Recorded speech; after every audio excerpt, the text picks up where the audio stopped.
ചെയ്ത്? ഓനിക്ക് പൈസ കൊടുത്തോ? ആർക്ക്? പൈസ കൊടുത്തു. എത്ര കൊടുത്ത്? 5000 വേണ്ടായിരുന്നു നിഷാനെ, വേണ്ടായിരുന്നു ഷാജഹാനെ. ഫലസ്തീൻ മക്കളെ വെച്ചിട്ട് ഇങ്ങനെയൊരു നാറിയ മുതലെടുപ്പ് വേണ്ടായിരുന്നു. ഇത് ചെറ്റത്തരമാണ്. ആ പാവങ്ങളുടെ പേര് പറഞ്ഞുകൊണ്ട് നമ്മുടെ സമൂഹത്തിൽ ഭീകരമായൊരു അന്തരീക്ഷം സൃഷ്ടിച്ചെടുക്കാൻ ശ്രമിച്ച നിങ്ങൾക്ക് മനസാക്ഷിയുടെ കോടതിയിൽ പോലും മാപ്പ് തരാൻ എനിക്ക് പറ്റുന്നില്ല. ഷാജഹാൻ തന്നെ സമ്മതിക്കുകയാണ്. എന്നോട് സംസാരിച്ചപ്പോൾ ഷാജഹാൻ തുറന്ന് സമ്മതിച്ചിരിക്കുകയാണ്. ഞാൻ ഷാജഹാനോട് പറഞ്ഞിട്ടുണ്ട് ഞാൻ ഈ വോയിസ് പുറത്ത് വിടുമെന്ന്. ഷാജഹാൻ വളരെ ക്ലിയർ ആയിട്ട് പറഞ്ഞിരിക്കുകയാണ്, പൈസ കൊടുത്ത് ചെയ്യിപ്പിച്ച കളിയാണ് ഇത് എന്ന്.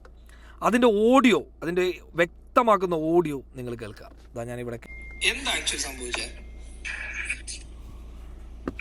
അതന്നെ ഇത് ഞാൻ പറഞ്ഞില്ല, ഇങ്ങനെ ആ ചെക്കനെ അടിന്റെ ഒരു സീനാക്കി കണ്ട് നമ്മളവനെ പൊടിച്ചു എന്നുള്ള രൂപത്തിലിട്ടു. അപ്പൊ ആ ചെക്കൻ സമ്മതിച്ചത് എന്തുകൊണ്ടാന്ന്? അങ്ങനെ ഒരു ക്രിയേറ്റ് നാടകം ചെയ്യാൻ അവൻ സമ്മതിക്കാൻ റീസൺ വേണ്ടേ? അപ്പൊ അതൊരു പ്ലാനഡ് അല്ലേന്ന്?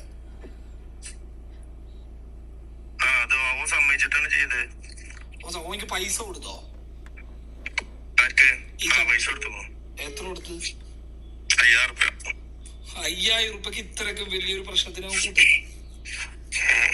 അപ്പൊ അവന്റെ ഫാമിലി, നീ ഇപ്പൊ അവനെ തല്ലുമ്പോ ഇത് പ്ലാനഡ് ആണെന്ന് അവന്റെ ഫാമിലിക്ക് അറിയാമായിരുന്നോ? അവർക്കറിയില്ല. കണ്ട, ഞാൻ ഇതിനേക്കാൾ കൂടുതൽ വിശദമായിട്ടുള്ള സെക്കൻഡുകൾ ദൈർഘ്യമുള്ള വോയിസ് ഉണ്ട്. ഞാനത് ഇപ്പോൾ പുറത്ത് വിടുന്നില്ല.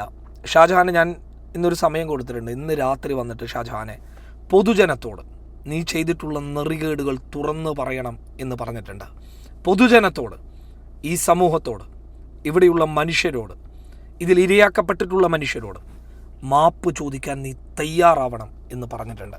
അതിന് ഷാജഹാൻ തയ്യാറായില്ല എങ്കിൽ ആ എന്നോട് സംസാരിച്ചിട്ടുള്ള, ഈ കുറ്റമേറ്റ് പറഞ്ഞുകൊണ്ട് സംസാരിച്ചിട്ടുള്ള എല്ലാ ക്ലിയർഡായിട്ടുള്ള, വളരെ വ്യക്തമായിട്ടുള്ള എല്ലാ വോയിസ് ക്ലിപ്പുകളും ഞാൻ പുറത്തുവിടും. സായി എന്തായാലും ഈ വിഷയത്തിൽ വീഡിയോ ചെയ്യുമെന്ന് പറഞ്ഞിട്ടുണ്ട്. സായിയും എൻ്റെ കൂടെ ഉണ്ടായിരുന്നു. അപ്പം മാപ്പില്ല. കാരണം ഇത് പൊതുജനത്തിൻ്റെ അടുത്തേക്ക് എത്തിക്കുക എന്നുള്ളത് എൻ്റെ ഉത്തരവാദിത്തമാണ്. പൊതുജനത്തോട് ഇത് പറയുക എന്നുള്ളത് എൻ്റെ ഉത്തരവാദിത്തമാണ്. നിഷാനെ, നാറിത്തരം കാണിക്കരുതായിരുന്നടാ. നിൻ്റെ ആ കരച്ചിലിൽ വീണു പോയിട്ടുള്ള കുറേ മനുഷ്യരുണ്ട്. അവരുടെ അടുത്തൊക്കെ നീ കാണിച്ചിട്ടുള്ളത് തെമ്മാടിത്തരമാണ്. നീയൊക്കെ ഇതിനൊക്കെ ഉത്തരം പറയേണ്ടി വരും. ഈ സമൂഹത്തിൽ ഇതിൻ്റെ പേരിൽ എങ്ങാനും ഒരു വർഗീയ കലാപം നടന്ന ആളുകൾ കൊല്ലപ്പെട്ടിരുന്നുവെങ്കിൽ നീയൊക്കെ എന്തുത്തരം പറയുമായിരുന്നോടാ? നിൻ്റെയൊക്കെ കോപ്പിലെ കോണ്ടൻറ്റ്, പബ്ലിസിറ്റി. ജീവിക്കടാ, അന്തസ്സോട് കൂടിയിട്ട് ജീവിക്കാൻ പഠിക്കടാ.